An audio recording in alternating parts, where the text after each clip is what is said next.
Vlastne sa už ani nedokážem čudovať, čo dokážu vytvoriť médiá tzv. Hlavného prúdu.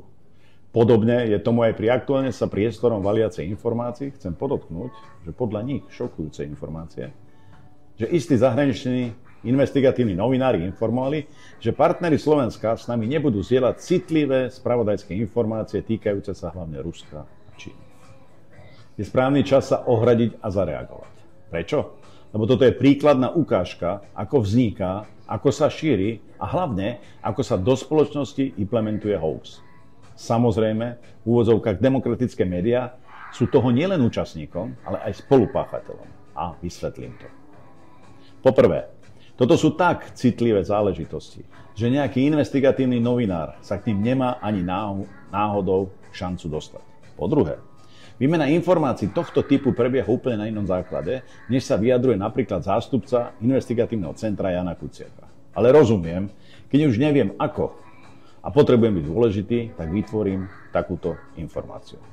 Samozrejme, bez ohľadu na jej relevantnosť, zásadné a podstatné je, že budem slávny a vytváram záujem vlastnej dôležitosti. No a po tretie, výmena konkrétnych spravodajských informácií, prekračujúci obvyklý rámec, sa deje iným spôsobom a určite nie medzi všetkými partnermi.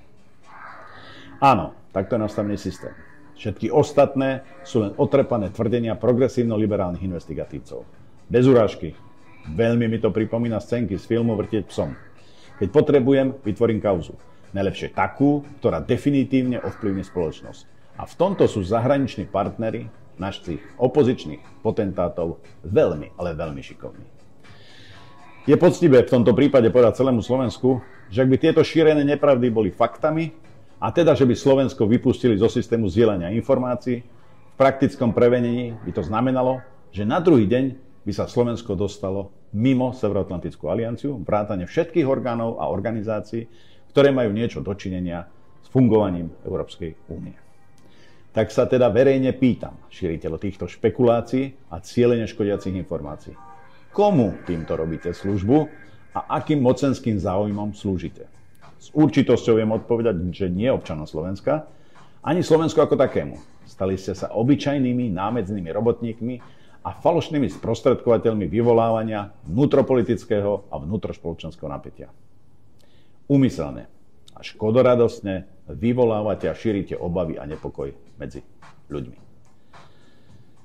Viete, treba sa zmieriť s tým, že či sa vám to páči alebo nie, Slovensko počas svojej existencie získalo status rešpektovaného štátu a je plne rešpektovaným subjektom v medzinárodnom prostredí.